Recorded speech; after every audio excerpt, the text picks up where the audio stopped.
जय हिंद फ्रेंड्स। भारत समाचार के इस शो अवधनामा में आपका एक बार फिर से स्वागत है।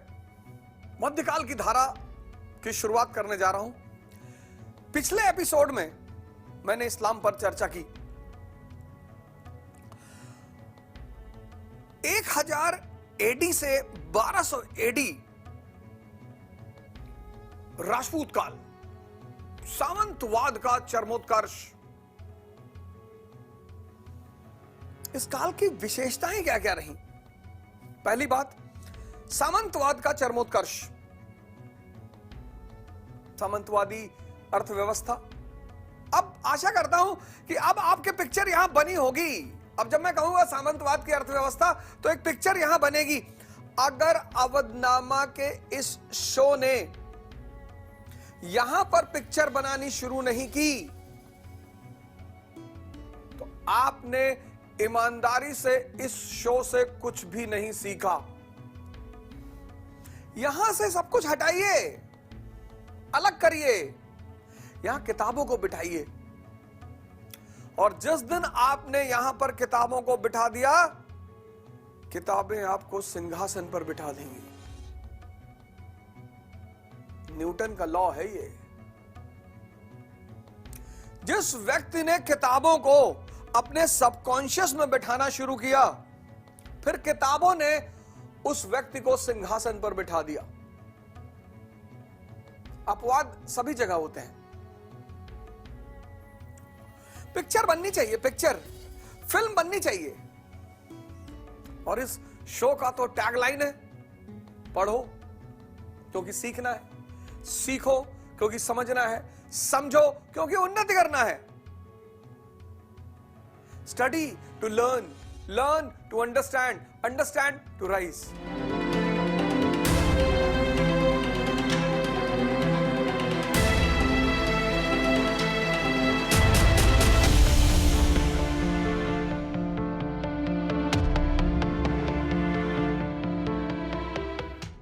अब मैं जब कहूंगा सामंतवाद की अर्थव्यवस्था एक पिक्चर बन गई कि प्राइमरी सोर्स बहुत ताकतवर है, प्राइमरी सेक्टर, सेकेंडरी सेक्टर निचले तापमान, निचले पायदान पे, निचले। कुछ खत्म नहीं होता, या तो वो सबसे ऊपर होता है या सबसे नीचे होता है। सामंतवादी राजनीति, सामंतवादी समाज, सामंतवादी धर्म, इस सब की पिक्चर बननी चाहिए। मैंने कहा सामंतवादी अर्थव्यवस्था, पिक्चर बनी यहां पे कि प्राइमरी सेक्टर चरमोत्कर्ष पर, सबसे ताकतवर, सबसे प्रमुख सोर्स आय का। मैंने कहा सामंतवादी राजनीति, तुरंत कोयला की अमरीश पुरी की फोटो आ गई दिमाग में। मैंने कहा सामंतवादी समाज, तुरंत जाति प्रथा, सती प्रथा, बाल विवाह। मैंने कहा सामंतवादी धर्म, विष्णु जी की फोटो आ गई दिमाग में। मैंने कहा सामंतवादी संस्कृति, मंदिर की फोटो आ गई दिमाग में। फोटो बननी चाहिए। तभी तो मैं आपसे कहता हूं ध्यान। मैं क्यों आपसे बार बार कहता हूं ध्यान, योग। योग से शरीर ताकतवर और ध्यान से मन। अब यहां पिक्चर अगर नहीं बनती, इसका मतलब आप नहीं पढ़ रहे हैं, और अगर पढ़ भी रहे हैं तो उसको महत्व नहीं दे रहे हैं। तो जिस चीज को आप महत्व नहीं देंगे, वो चीज आपको फायदा कैसे करेगी?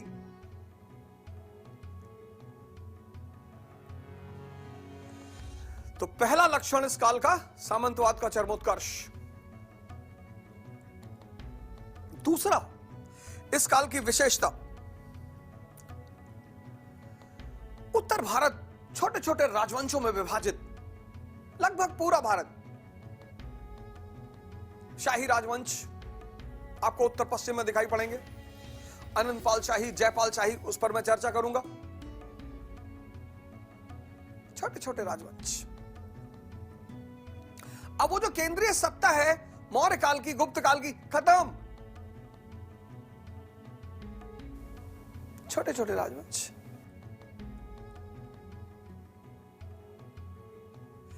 इस काल की एक और घटना प्रमुख है। एक बहुत महान हस्ती, कम से कम उनका नाम लेना जरूरी है, शंकराचार्य। आदि गुरु शंकराचार्य, भारत की महानतम हस्तियों में से एक आदि गुरु शंकराचार्य। मतलब अगर मुझे आदि गुरु शंकराचार्य पर बोलना हो तो मैं मिनिमम 10 घंटे बोल सकता हूं, मिनिमम, मैक्सिमम तो मुझे भी नहीं पता, क्योंकि उस आदमी को पढ़ने के बाद इतनी क्यूरियोसिटी हुई, इतनी हर चीज पर 4 बातें उस आदमी की मैं आपसे बताऊंगा जो आज भी इमॉर्टल है, अमर है। सबसे मजेदार बात उस आदमी ने कही, सबसे प्यारी बात, संसार माया है। बड़ा जबरदस्त बात कही। और ये शब्द जिसको समझ में आ गया, माया, बड़े लोगों ने, आदत है लोगों की अर्थ का अनर्थ निकालने का, आदत है लोगों की, हिंदुस्तान में तो सबसे ज्यादा है। तो उसने कहा, उस व्यक्ति ने कहा कि संसार माया है। बोले मतलब ये बोर्ड नहीं है? है, जैसा तुम सोचते हो वैसा नहीं है। संसार तो है ही, सूरज है, चांद है, पेड़ है, पत्नी है, पति है, बच्चे सब हैं, पर जैसा तुम सोचते हो वैसा नहीं है। एग्जाम्पल 99% मनुष्य बाहर आनंद ढूंढ रहा है, बाहर। कोई पत्नी में ढूंढ रहा है, कोई पति में ढूंढ रहा है, कोई गाड़ी में ढूंढ रहा है, कोई मकान में ढूंढ रहा है ही नहीं।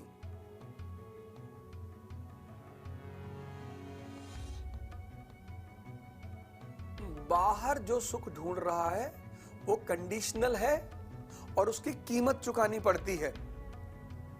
शंकराचार्य कहते हैं कि तुम ये जो बाहर भोगने की बात सोचते हो, नहीं भोग पाओगे। बाहर उपयोग कर सकते हो, भोग नहीं सकते। ये जो बाहर भोग का कॉन्सेप्ट है, यही माया है। इस माया से छूटने के लिए इस माया को समझना पड़ेगा, और समझने के लिए ध्यान कोई बहुत बड़ी चीज नहीं है। सिगरेट हाथ में लिया, अच्छा किया, अब जाग जाओ, तुरंत अपनी सांसों पर आओ और सोचो मैं सिगरेट क्यों पीने जा रहा हूं। क्या है इसमें? प्रोटीन, कार्बोहाइड्रेट, फ्रक्टोज,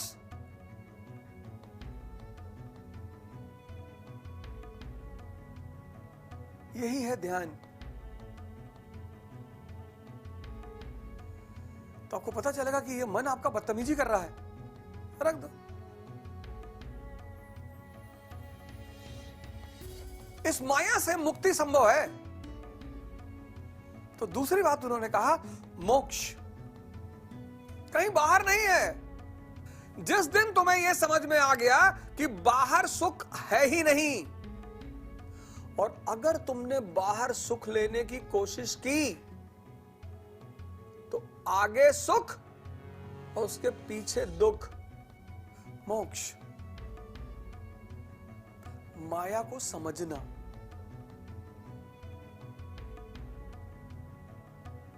कैसे? ज्ञान से। शंकराचार्य ज्ञान की बात करते हैं, मेमोरी नहीं। ज्ञान मतलब मेमोरी नहीं। ये तो तुमने यहां गीता रखी है, कुरान रखा है, ये ज्ञान नहीं है, ये तो स्मृति है। वो तो पुरोहितों के पास है, मौलानाओं के पास है, पादरियों के पास है। पादरी, मौलाना, पुरोहित, इनके पास क्या है? स्मृति। कबीर, दादू, नानक, रैदास, प्रभुराम, इनके पास क्या है? सुरति। सुरति ज्ञान है, सुरति।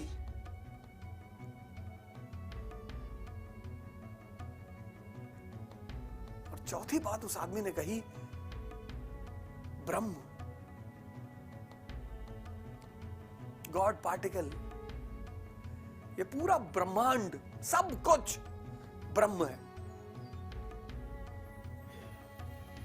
और बड़ा फेमस सिद्धांत दिया, अद्वैतवाद का सिद्धांत, कि दूसरा है ही नहीं। ये नहीं कहा एक कह देता तो दूसरे होने की, अद्वैतवाद, दूसरा है ही नहीं, ब्रह्म को छोड़कर ब्रह्मांड में कुछ भी नहीं। 4 बातें शंकराचार्य जी ने कही, जबरदस्त बातें। कभी भी आपको मौका मिले, आप तैयारी नहीं करते हैं, अब शंकराचार्य को जरूर पढ़ें और 4 बातों समझने की कोशिश करें। माया, मोक्ष, ज्ञान, ब्रह्म, और इन सब से जुड़ा हुआ अद्वैतवाद।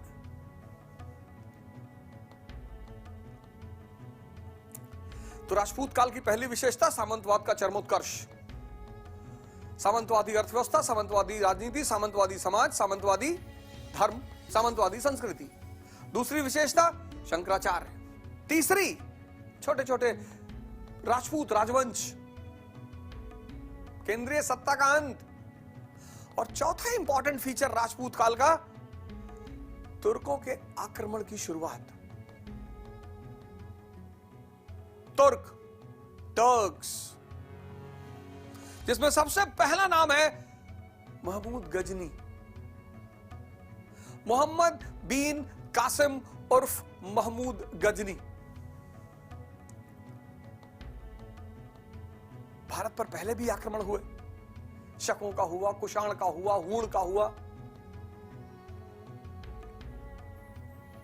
लेकिन उसको लोग गुलामी नहीं मानते। बड़े सारे इतिहासकार हैं भारत में जो कहते हैं कि भारत की गुलामी 1000 साल पुरानी है, 1000 एडी से। वो महमूद गजनी से गुलामी मानते हैं। ऐसा क्यों?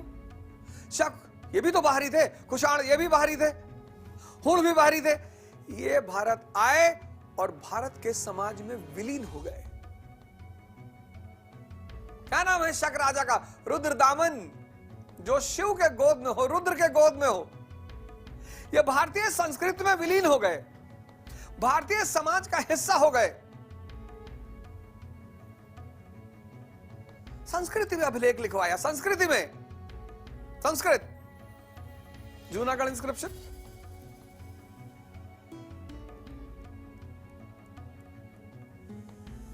लेकिन यहां से जो आक्रमण शुरू हुआ तुर्कों का, यहां जब तुर्कों ने भारत पर कब्जा शुरू किया तो भारतीय समाज में विलीन नहीं हुए। अपने समाज, अपने संस्कृति, अपने सिद्धांत को बनाए रखा महमूद गजनी। मैं पहले भी कह चुका हूं कि भारत जैसे देश में इतिहास पढ़ाना बहुत चुनौतीपूर्ण कार्य है, क्योंकि यहां हिंदुओं का इतिहास है, यहां मुसलमानों का इतिहास है, और न जाने कौन कौन सा इतिहास है। अब महमूद गजनी भी बेचारा इस इतिहास की धारा का शिकार है। इस्लाम के एक से एक हीरो हैं, एक से एक। इस्लामिक इतिहास, उसकी कमी है हीरो की, सुपरस्टार्स। महमूद गजनी वो एक योग्य शासक है, वो एक योग्य योद्धा है, नो डाउट। हिंदू अलग रोते हैं, 17 बार भैया आक्रमण किया भारत पर, 17 बार आया, 17 बार हमें लूटा भैया। तुम क्या कर रहे थे? भजन गा रहे थे। तब पाकिस्तान थोड़ी था कि वीजा लेके जाना पड़ता। जब वो 17 बार भारत में घुस सकता था, तुम 10 बार गजनी में घुसते, तुम भी उसके घर में घुस के मार के आते। महमूद गजनी, यामिनी राजवंश। गजनी आज एक छोटा सा गांव है अफगानिस्तान में। अटल बिहारी वाजपेयी जी ने अपना एक बड़ा अच्छा संस्मरण सुनाया कि जब मैं अफगानिस्तान गया तो मैंने इच्छा व्यक्त की कि मुझे गजनी जाना है। ये अटल बिहारी वाजपेयी जी का संस्मरण है कि जब मैं अफगानिस्तान गया तो मैंने वहां अपनी इच्छा व्यक्त की कि मुझे गजनी जाना है। उन लोगों ने कहा गजनी वहां क्या है? बोले महमूद गजनी की कब्र है। अरे बोले सरकार, यहां उसको कोई याद ही नहीं करता।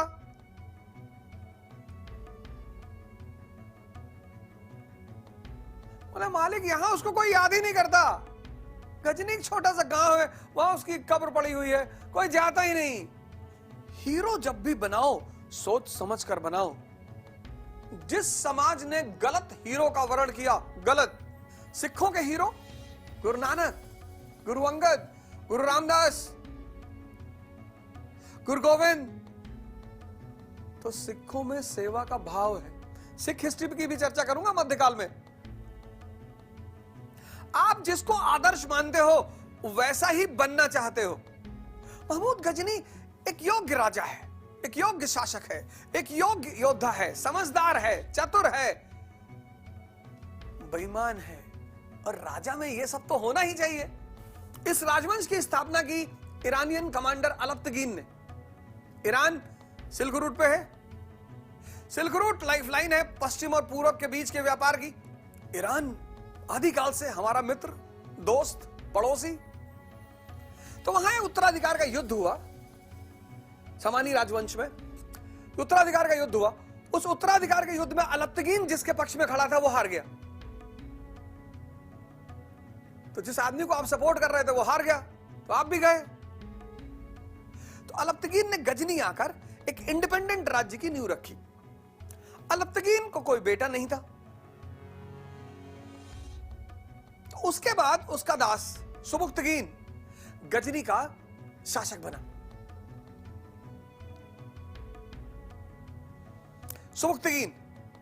सुबुक्तगीन का बेटा है मोहम्मद बिन कासिम उर्फ महमूद गजनी। गजनी कहां है? अफगानिस्तान में। अफगानिस्तान अभावग्रस्त क्षेत्र,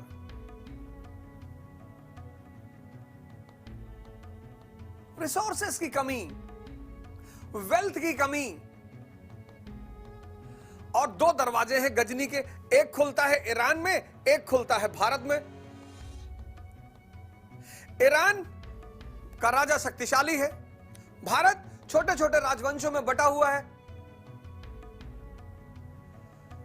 तो सुबुक्तगीन को लगा कि यार अगर अपनी महत्वाकांक्षा की पूर्ति करनी है तो भारत की तरफ मुड़ा जा सकता है। लेकिन इससे पहले सुबुक्तगीन भारत की तरफ बढ़ता, पंजाब का जो शाही राजा था जयपाल शाही, उसने सोचा कि यार नया नया राज्य है, नया नया ठेकेदार है, अभी उड़ा दो। बस नई नई ठेकेदारी शुरू की है, अभी उड़ा दो अभी। और जयपाल ने गजनी पर हमला कर दिया। लेकिन अफगानिस्तान को ग्रेवयार्ड ऑफ एम्पायर्स बोलते हैं। टरेन, भौगोलिक स्थिति। जयपाल शाही ने जब सुबुक्तगीन पर हमला किया, जयपाल शाही हार गया। जयपाल शाही वापस लौट आया। सुबुक्तगीन की मृत्यु हो गई और 998 ईस्वी में, एडी में, सुबुक्तगीन को सक्सीड किया उसके बेटे मोहम्मद बिन कासिम उर्फ महमूद गजनी। यंग आदमी, यंग डायनेमिक, महत्वाकांक्षी, समझदार, चतुर, बेईमान, सारे गुण थे राजाओं के। जयपाल ने सोचा कि यार अब और अच्छा मौका है, सुबुक्तगीन मर गया, ये नया नया लड़का, इसको हरा देता हूं और इस यामनी राजवंश की जड़ उखाड़ कर फेंक देता हूं। जयपाल ने फिर हमला किया। जयपाल ने इस बार जब हमला किया, जयपाल फिर हार गया। लेकिन यहीं पर एक राजपूती परंपरा का उल्लेख मिलता है। राजपूत कभी नहीं हारते, राजपूत हार ही नहीं सकते। राजपूतों को हराया उनके आदर्श ने। युद्ध और आदर्श का कोई संबंध है नहीं। आदर्श की बातें की जा सकती हैं। महाभारत का युद्ध, सारे आदर्शों की धज्जियां उड़ा दी जयपाल शाही। बाप से तो हारा, बेटे से भी हारा। बेटे से हारा तो राजपूती गरिमा, राजपूती गौरव।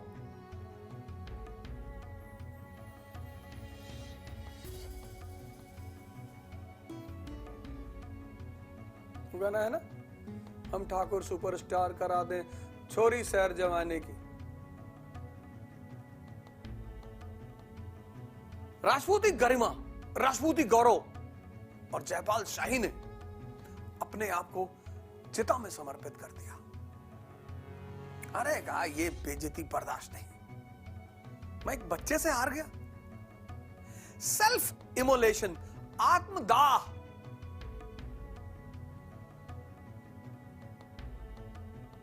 यही तो हिंदुस्तान की विशेषता है, हिंदुस्तान के समाज की, हिंदुस्तान की संस्कृति की।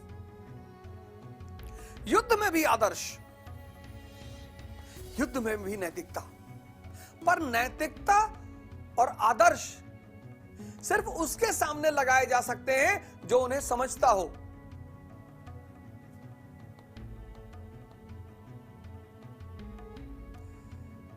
तुम्हारा सामने का दुश्मन नैतिकता और आदर्श को समझता ही नहीं, मानता ही नहीं, फिर तुम क्यों लगा रहे हो?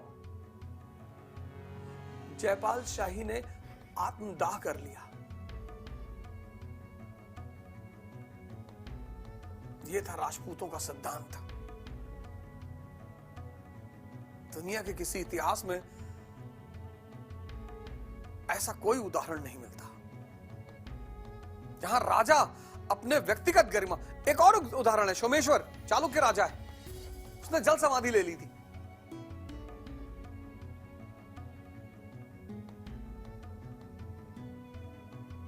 जयपाल के बाद पंजाब की गद्दी पर बैठा शाही राजवंश का दूसरा राजा जयपाल शाही, आनंदपाल शाही। जयपाल शाही के बाद शाही राजवंश का राजा हुआ उसका बेटा आनंदपाल शाही। दोनों तरफ की पार्टियां सशंकित, तैयार, खतरा मौजूद। महमूद गजनी महत्वाकांक्षी, युवा और धन की आवश्यकता। E is equal to E, economy is equal to empire. साम्राज्य तभी बनेगा जब अर्थव्यवस्था होगी। समझा चुका हूं इसको। गजनी के दो दरवाजे, एक ईरान की तरफ खुलता है, एक भारत की तरफ खुलता है। भारत, अब पिक्चर बनाइए, सामंतवादी दौर से गुजर रहा है। पिक्चर देखिए,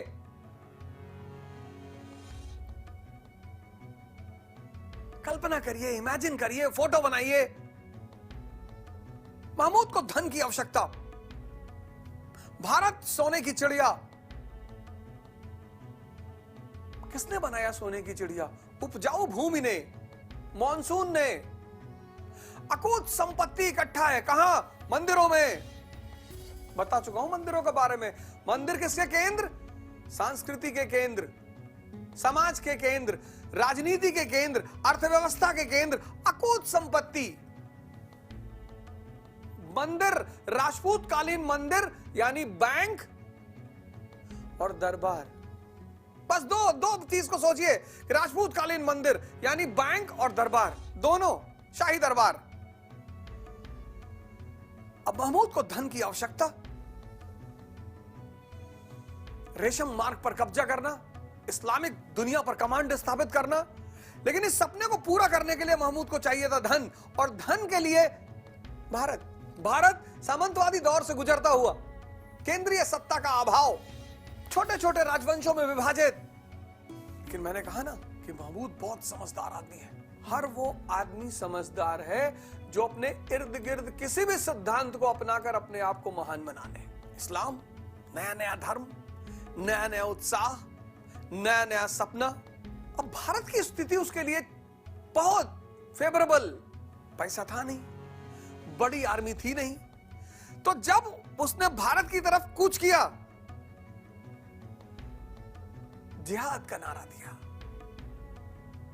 जिहाद, 5000 की सेना लेके चलता था, और जैसे कहता था जिहाद, उसकी सेना हो जाती थी 50,000 की। क्योंकि जिहाद में नुकसान है ही नहीं। कोई मुसलमान अगर जिहाद में हिस्सा लेता है तो नुकसान है ही नहीं। जिहाद जो कि एक धार्मिक सिद्धांत है, महमूद ने उसको राजनीतिक बना दिया।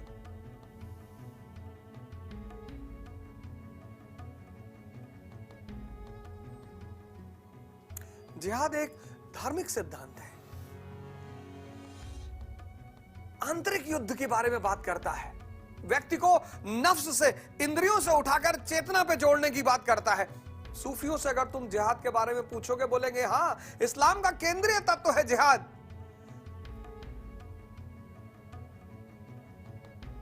गीता में भी तो है धर्म युद्ध। हर व्यक्ति को लड़ना पड़ेगा। जैसे गीता के अनुसार हर व्यक्ति को धर्म युद्ध लड़ना पड़ेगा और अपने अंदर के कौरों को हराना पड़ेगा, उसी प्रकार कुरान के अनुसार हर व्यक्ति को जिहाद करना पड़ेगा। अपने नफ्स को जीतना पड़ेगा, इब्लीस को समझना पड़ेगा, तभी वो मुसलमान बन पाएगा। लेकिन महमूद ने मौलानाओं की मदद से जिहाद को राजनीतिक सिद्धांत बना दिया।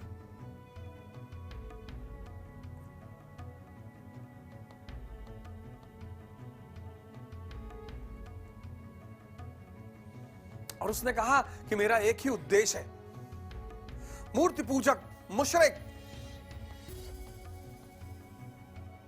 इनको खत्म करना।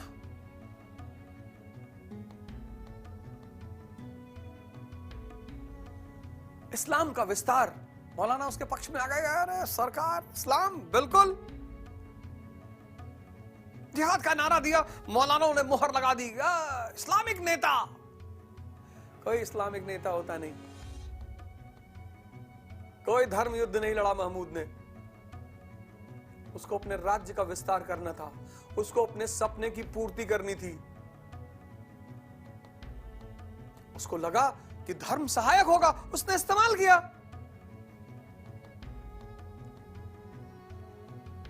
उसको लगा कि धर्म सहायक होगा, उसने इस्तेमाल किया। आज भारत में देखो, बुद्ध धर्म की धारा बह रही है, सब बुद्धिस्ट हो रहे हैं, सब हम अब बुद्धिस्ट बनेंगे, बुद्धिस्ट।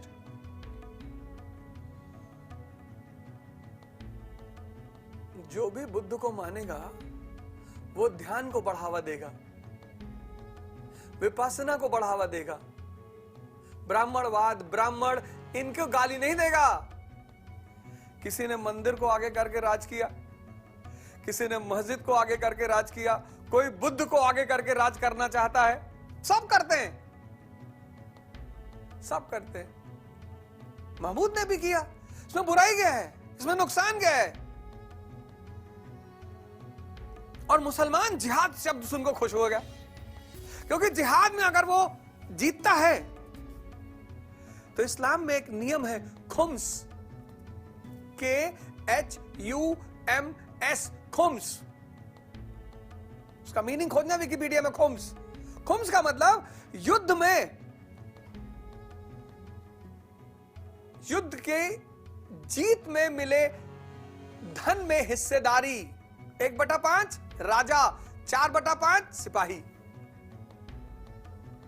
यह सबसे बड़ा आकर्षण था जिहाद में हिस्सा लेने के लिए, कि युद्ध में जीत मिलेगी, तो जब हम युद्ध में जीतेंगे तो लूट का जो माल मिलेगा उसमें 4/5 किसको मिलेगा? सिपाही को मिलेगा। 1/5 किसको मिलेगा? राजा को मिलेगा। यह बहुत बड़ा आकर्षण।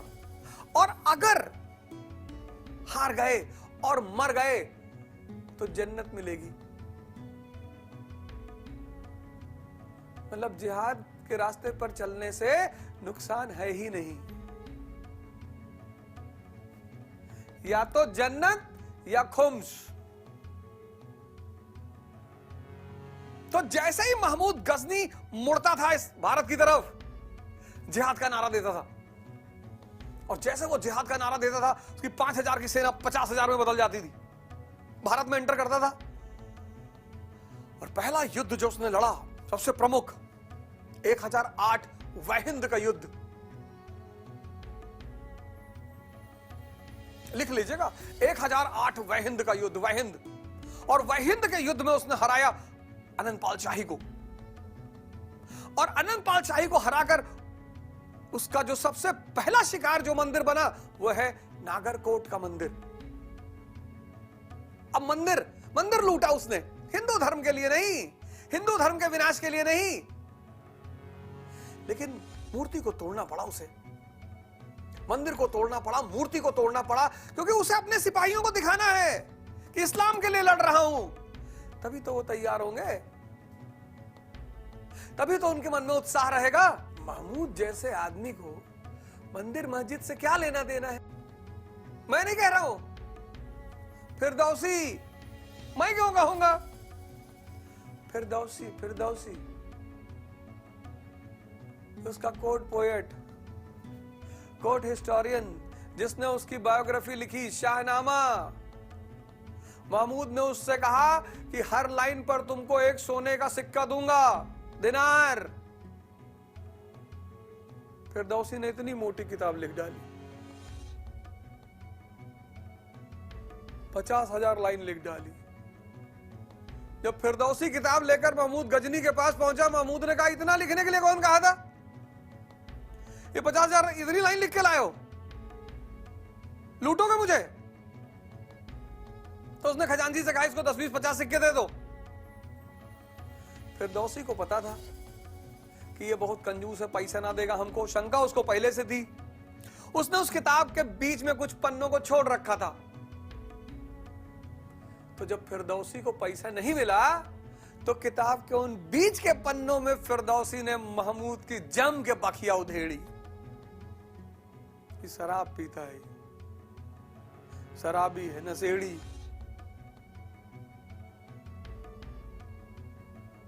मैं नहीं कह रहा हूं, फिरदौसी की किताब का नाम है शाहनामा। महमूद जैसा आदमी, इस्लाम में अगर तुम्हें धार्मिक आदमी देखना है, रूमी को देखो। आहा, रूमी है इस्लाम के नेता।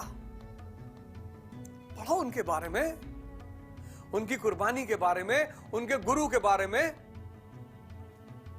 हसन बसरी को पढ़ो, कैलिफ उमर को पढ़ो।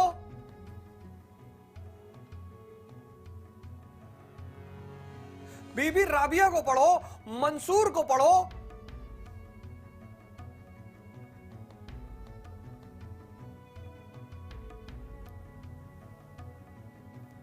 कैलिफ अल मामून को पढ़ो, अल हारून को पढ़ो। महमूद होशियार आदमी है। महमूद मंदिर को निशाना बनाया। अब आंख बंद कर लो, अब अपने मन में अगर जहरों से निकाल दो कि मंदिर आया वो। अगर आज की डेट में पेट्रोल के कुएं मस्जिद के नीचे होते तो अमेरिका मस्जिदों को निशाना बनाता। इसलिए नहीं कि उसे मस्जिद चाहिए, पेट्रोल। मंदिर क्या थे? बैंक थे, दरबार थे, समृद्धि का आधार थे।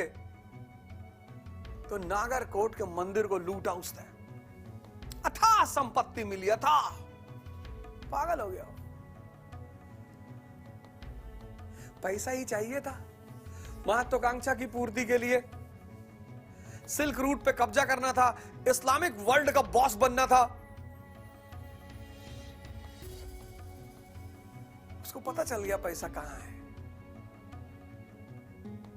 अरे उसने कहा पता करो कहां कहां मंदिर है, कहां कहां बैंक है।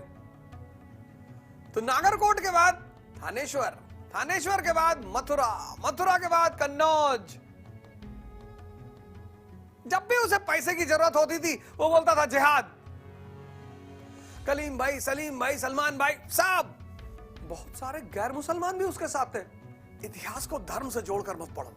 और हिंदुस्तान के इतिहासकार, महमूद ने हमें लूट लिया, महमूद ने हमें लूट। अरे तुझे महमूद ने ही थोड़ी लूटा, महमूद ने लूटा, तैमूर ने लूटा, नादिर शाह ने लूटा, अब्दाली ने लूटा, करजन ने लूटा, कॉर्नवालिस ने लूटा। तुम सुधरे ही नहीं। ऐसी क्या समस्या है तुम्हारे अंदर जो देखो तुमको लूट लेता है आकर? अपनी कमी पे ध्यान नहीं दोगे, सिर्फ महमूद को गाली दोगे। और जब मैं ये बोल दूंगा वध हो जा, लेफ्ट विंग, लेफ्ट विंग, मौलाना अवध ओझा। अरे कोई एक बार तुम्हारे घर में घुस के मारा, चलो ठीक है तुम नहीं जान पाए, फिर दोबारा मारा, फिर तिबारा मारा, फिर 4 बार मारा, फिर 5 बार मारा, मारे ही जा रहा है और तुम हमेशा दूसरे को गलती दे रहे हो। चलो महमूद ने लूटा समझ में आया, तैमूर ने लूटा समझ में आया, नादिर ने लूटा समझ में आया, अब्दाली ने लूटा, ये मुसलमान थे इसलिए हिंदुओं को लूटना चाहते थे। करजन ने, कॉर्नवालिस ने, क्लाइव ने, वॉरेन हेस्टिंग ने, ये भी हिंदुओं को लूटने आए थे।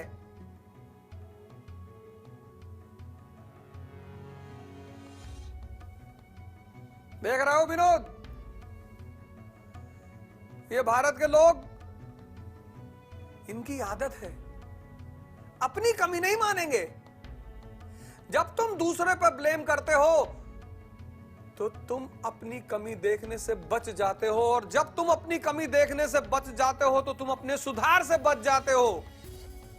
तुम्हारी कमजोरी बनी की बनी रहती है।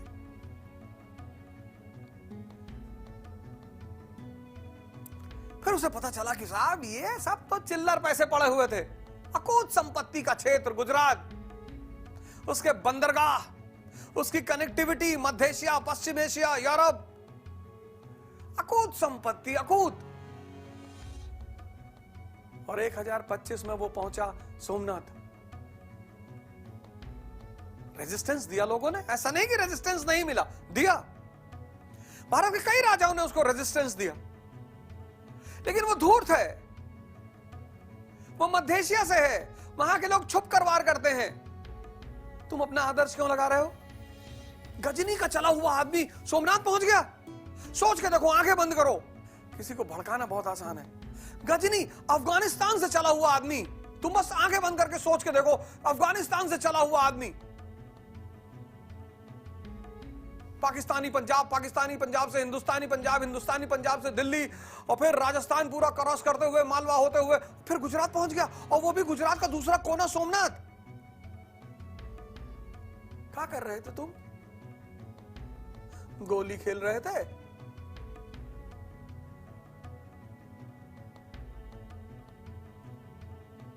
कहते हैं सोमनाथ जब उसने लूटा तो 9 ऊंट पर उस खजाने की चाबी गई।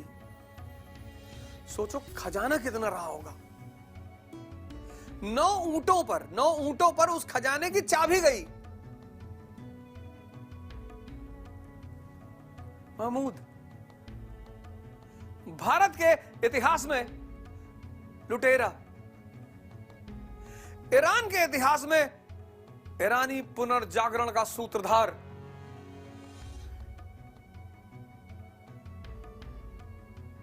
इसके बारे में कहा जाता है कि इसमें भारत में कभी रुकने की कोशिश नहीं की। हालांकि कुछ इतिहासकार मानते हैं कि एक बार गुजरात में सेटल होने का इसने सोचा। उपलब्धि का मजा कहां है? होम क्वार्टर में। इसलिए बहुत सारे लोग आईएफएस नहीं ज्वाइन करना चाहते हैं, देश के बाहर चले गए। जंगल में मोर नाचा किसने देखा?